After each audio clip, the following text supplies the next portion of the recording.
I've owned a lot of bad guns over the years, but I've mostly managed to get rid of them. However, despite my best efforts, I generally end up with more as I do my firearm testing. In this video, I'll discuss the 3 worst handguns that I currently own. Now, what's my criteria for being a worst handgun? Well, it's a split of objective and subjective reasoning. I'm a practical guy, so I like a gun that functions and isn't a nightmare to shoot or to work on. The 3 guns I'll be mentioning here are a mix of bad designs, bad quality control, and just generally unfavorable shooting characteristics. I'm also not showing these pistols in any particular order, so it's not that number 1 is the worst or that number 3 is the least bad. It's just kind of like a non-particular, semi-random order. Let's hop right into the guns. Gun number 1 is one that I've already discussed on the channel, and that is the Remington R51. It was a flop design of the 2010s and had a number of issues that partially led to the downfall of Remington. To me, the R51 is a very cool looking gun, but that's where my kind words run out. The R51 is very painful to shoot. So we're at 7 yards. Wow, that's painful. I'm a big dude with pretty good grip strength, and my recent passion has been shooting a lot of 12 gauge through old shotguns. However, the R51 is just so extremely painful to shoot. Either the frame cuts you or the grip safety rides, or the gun spits hot fouling on you from the giant gap at the back of the slide. There is a pins and needles feeling when shooting the R51, which really does feel quite awful. It kind of feels like if you had really cold hands and you touched something hot. It has that kind of like, I feel sick feeling when you're shooting the gun. Okay, this last one. It's not like painful, like stabby. It's like mild discomfort that just keeps going. The gun also shoots to the sights pretty well, which is a shame because the gun's accurate, but it's miserable to shoot. There's also a concern of reliability, or really the dubious amount of reliability. The R51 was never a reliable gun, and while mine works a lot better than the ones I've tried in the past, it's still not a gun that I would call reliable. I have certainly had malfunctions with this gun during my testing period with it. Mine seems to be better than most R51s, but it's really not a reliable pistol, nor is it a pleasant pistol, nor is it really practical in any sort of way either. I think it's a cool gun, but it is a very stinky pistol. Gun number 2 is the Lionheart LH9. The LH9 is an update to the Korean Daewoo SNT Motive DP51 and carries over features from that pistol that I really do not like. To update the design, they added an accessory rail and made the gun extremely uncomfortable to grip. Starting from the frame, the stocks are horrible. The texturing doesn't provide extra grip, but kind of feels like holding the styrofoam from an IKEA flat pack desk. It feels cheap, looks cheap, and sounds cheap.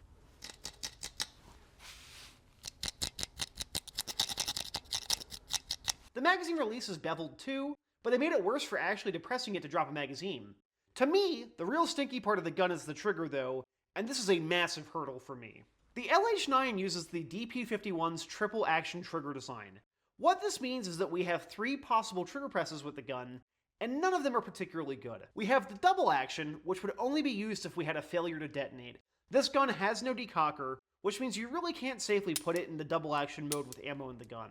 The DA is long and heavy, which really isn't a shocker for this kind of gun. We then have the single action press. It's alright.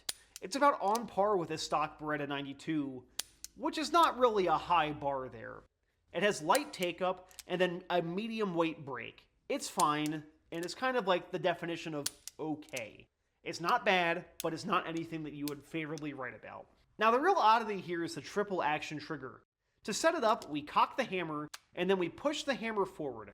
The trigger resets to the DA pull location, but when we go to pull it, the hammer and trigger jump to the single action position, and then we shoot. This leads to an extremely disjointed feeling when shooting, and is certainly not fluid at all. Can you put it in triple action for me? I'm gonna try just pulling it. On top of the triple action being wonky, is one of the 2 ways to safely carry the gun, as it's either the triple action or cocked and locked. Speaking of that, the safety is tiny and cheap feeling too. The LH9 is a mediocre gun, but there are plenty of mediocre guns out there. However, I'm in the camp that bland and mediocre is worse than bad and interesting. This is not a notable gun. Aside from the wonky trigger system, there is nearly nothing to mention about the DP51 platform unless you're a really big fan of South Korean-made guns. I do have one friend who is South Korean and likes Korean-made guns, but unless you're that guy, there's not really a whole lot to gain from the DP51 or the LH9. And between the two, the DP51 at least has that panache of being the Korean military pistol. The Lionheart gun is kind of like that, but run through the late 2000s, early 2010s, make everything sharp machine. Now, the last gun is one that I really did want to like. It's one that I knew going into it might have some quality control issues, but as a core concept, I really wanted to like it, and that is the Smith & Wesson 43C. This is Smith & Wesson's Airlight 22 long rifle J-frame. I got this revolver for my pocket pistol roundup in 2024, and it has been a very, very messy gun to test. Again, being extra transparent here, the 43C is a gun that I should love. It's light, it holds a great number of rounds for a revolver, has pretty good sights, and has a good double action trigger press. It's also a J-frame, which is a series of guns that I generally really like too. However, this 43C, and most of the ones that I've seen out there, are among the worst offenders for Smith & Wesson's poor quality control. Out of box, my 43C was broken. It would not fire on 2 of the 8 chambers in the cylinder. This is not an abnormal story either, which makes this very frustrating. If you look up the 43C's issues online, you'll find pages and pages of forum posts and plenty of videos about defective 43Cs. The common idea is to buy the gun and then immediately send it back to Smith & Wesson. I did this, and it came back with a pile of new parts and a shaved down forcing cone. However, now it has a very sticky cylinder. Even when spotlessly clean, the gun is hard to eject rounds out of. I actually sliced my hand open back in 2024 during the testing that I uploaded here to YouTube. So, the quality control in the 43C is kind of bad. And not kind of bad, it's very bad. And the parts of the cylinder in my gun still stick quite a bit, even when using standard velocity ammunition, which I've seen some people recommend, but one, I want to use the ammo I want to use in the gun, but two, the gun's doing it regardless of what bullets I put in there. Well, on top of those issues, there are really just some design concessions for the 43C that make this a hard gun to like. Firstly, you can't dry fire this revolver. You will destroy the cylinder if you do so you'll need snap caps. However, that wouldn't normally be an issue, but with 22 and other rimfire snap caps, they only last for a little while because they get peened out by the firing pin.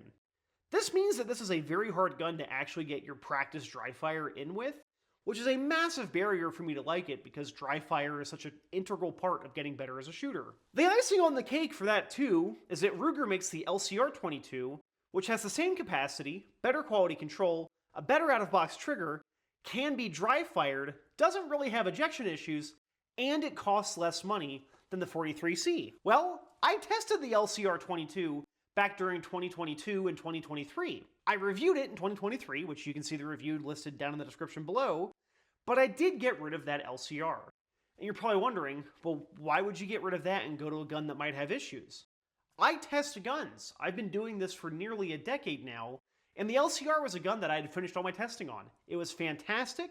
It got sold to a good friend who got to use it and carry it and do all that stuff with it, but I wanted to move on to the 43C to see how that compared, because the 43C, in a perfect world, would be the optimal 22 long rifle J-frame for me. However, it just really isn't. It's a gun that could be good, but mine isn't. All of that said, I have a second Smith & Wesson rimfire Airlight revolver that I've been testing, and that is the 351C, which is the exact same gun as the 43C, but chambered in 22 Magnum. I have seen a whole lot more 351Cs that work out of box, and mine is one that worked out of box too, and has been a substantially better revolver for me, both in terms of build quality but also shooting performance. I'm enjoying the 22 Magnum in it, and as such, I don't really have a reason to keep the 43C, because the gun's not very pleasant to shoot because it has issues with sticky cylinders, and I can't dry fire it and all of that. I can't dry fire the 351C, but I found that 22 Magnum snap caps last a little bit longer, and there are other workarounds for it too. Now, this video is on the 3 worst guns, and I wouldn't call the 351C one of my worst guns, but it's not safe from the issues of Smith & Wesson's bad quality control, because the company forgot half the logo on the other side of the gun. These are the 3 worst handguns that I own. I have certainly owned worse, because I've owned a Tokarev, but these 3 are pretty bad, and for different reasons. What's the worst gun that you currently own? Why do you choose to keep it around? Let me know in the comments down below. Thank you very much for watching. I want to especially thank the channel members, patrons, and donors. Your financial support is extremely helpful for picking up things for the channel. If you'd like to financially support the channel, I've got links to my Patreon down below, and you can join as a channel member down in the description too. We've got a Discord server for the channel where we discuss the crappy guns that we own, and sometimes the good guns we own, but also sometimes canned fish. So if you enjoy those things, join the Discord server.